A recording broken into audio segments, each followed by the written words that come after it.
Meron na naman tayong gagawin ngayon mga paps, no? And ito isang Samsung 50 inches Smart TV. Tapos model niya, makikita natin yan pag binuksan natin kasi nakaharap yung unit natin, no? So, tinest natin para makita talaga natin yung problema niya. So, ito yung kanyang problema. Akalain mo na backlight yung problema kasi madilim yung side na ito, no? Ayan. Akalain mo na backlight kasi dito maliwanag tapos dyan madilim. So, hindi po yan backlight. Yung problema dyan is panel issue. So, unplug ko muna tapos saksak natin ulit. Yan, lumabas yung smart logo niya.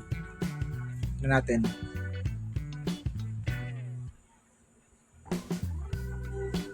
Yun, di ba?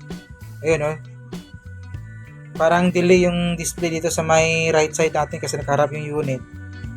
So, kung titingnan natin to, okay, normal naman yung ilaw ng backlight niya. So, ang problema nasa may panel natin. So, kapag mga ganitong problema, tingnan natin kung may side cup kasi ang problema nito kadalasan doon sa kanyang side cup, no?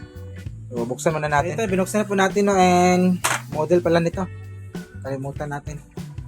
So, ang model niya is, ito yung kanyang model, oh. UA50RU7100G. Yan. Then, tinanggal na po natin yung frame. Marami po tayong tinanggal dyan para sa kanyang stand, speaker, and top frame cover sa kanyang top board. Tinanggal natin yan para may access tayo sa kanyang top board para makita natin kung anong klaseng panel yung gamit. So, yung panel na gamit nito is non-GIP type siya. Non-GIP type. Wala siyang clock signal pero meron po siyang side cup. So, ang titingnan lang natin dito is kung kabilaan ba yung kanyang side cup, no? Kasi kung kabilaan, pwede tayong magpitas ng isang side. Pero kung isang side lang yung side cup niya, parang negative tayo sa repair pag mga ganun, no? So, kailangan natin makita na kung kabilaan yung kanyang side cup, pwede pa to sa repair, positive pa sa repair. Pero kung isang side lang, parang malabo na. So, ito, tingnan nyo naman, oh. Hindi po, wala, non-JP panel po yung gamit niya. Kasi makikita natin dati dito is STB2 and STB1. Yan yung mga signal na papasok sa may side cup natin. So, walang clock. So, ano pa lang yung kanyang top board. So, inulax yung kanyang top board or panel na gamit, no? Ayan. So, ang gagawin natin ito is baklasin natin yung frame ng panel. Baklasin natin dito. Medyo matrabaho to. Iangat na lang natin konti. Tingnan natin kung kabilaan yung side cup niya. Kung kabilaan, pitasin natin yung isang side. Dito na side yung may problema kasi nung i-half natin to, dito na side yung may problema, di ba? Nakita natin. So, sa ganito, pag nakatalikod, nasa may left. Pag nakatihaya, nasa may right yung problema. So, kailangan natin baklasin tong kanyang frame. So, medyo mahirap to. Parang nagpalit tayo ng backlight nito. So, matrabaho to ang ganitong unit kasi hindi naman madali yung pagbaklas ng frame nito. Medyo pahirapan talaga. Ayan. So, balik na lang tayo kapag natapos natin makita na natin yung kanyang panel, no? Kung meron ba siyang side cup na kabilaan. So, dito mga katek na tanggal natin yung frame. Ayan, medyo pahirapan talaga. Ito yung frame niya. So, may access na tayo sa kanyang panel. So, yun nga, kabilaan yung kanyang side cup. Oh, dito sa may right side. Andito yung may problema, di ba? Medyo madilim siya. Then, ito yung, meron siyang side cup dito. Meron din siyang side cup sa may left side. So, pwede tayo magpitas ng isang side dito kasi kabilaan yung kanyang side cup, no? So, aling side yung ating pipitasin? Siyempre, yung may problema. Dito, din ito. May tama na rin yung panel natin. So, subukan na natin kung kaya ba natin sa pagpitas ng side cup dito. So, pagpitas ng side cup, huwag natin pipitasin na naka-under yung unit, baka lalo pang masira yung unit natin. Dapat naka-off po siya. Tapos gamit po tayo ng hot air, konting init lang para lalambot yung kanyang kapit ng kanyang side cup dito. Tapos sabay pitas. Ayan, so pipitasin na natin yan. So, try na muna natin na isang side cup lang yung tinanggal natin ito. Tanggal tayo ng isang side cup. Ayan, tinanggal natin. So, tingnan nyo naman dito sa banda. Ito, yun o. Nagalit yung side cup dito, tingnan nyo. Diba? Nag-even na po yung kanyang display dun sa may kabilang side papunta dito. Ayan. So, ibig sabihin yan, sa may side cup yung problema. So, kalahatin natin yan. Ayan o, yung kanyang side cup, diba?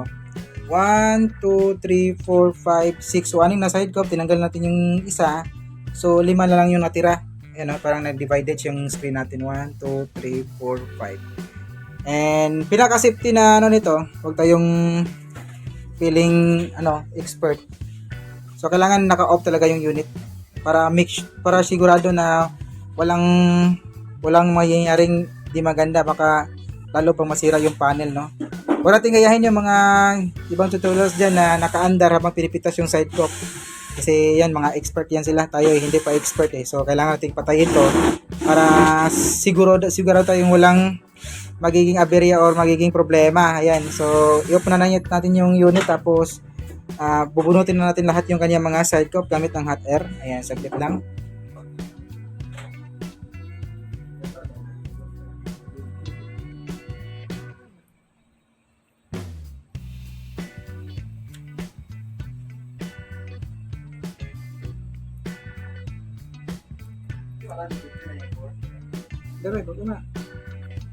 So kailangan nating dandahan lang para at saka kunting init para sigurado yung tanggal natin, pagtanggal ng side cup.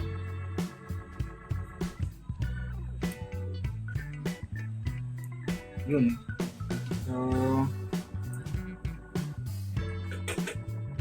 So dito nakaset po tayo ng 160 lang para hindi masyadong mainit, no, baka masira yung panel natin. So nakaset po tayo ng 160 yung settings natin sa may init ng ating hot air. Tapos tingnan natin kung lumamig ba. Ayun, oh. So walang init, hindi masyadong mainit, di ba? So tapos na, naubos na natin yung mga side cup niya. Ayan. So sa moment of truth, testing na tayo. Sana maging okay to. Ayan, saksak ko lang. Labas niyo yung logo ng Smart. Tingnan natin kung mubra ba. Ayun.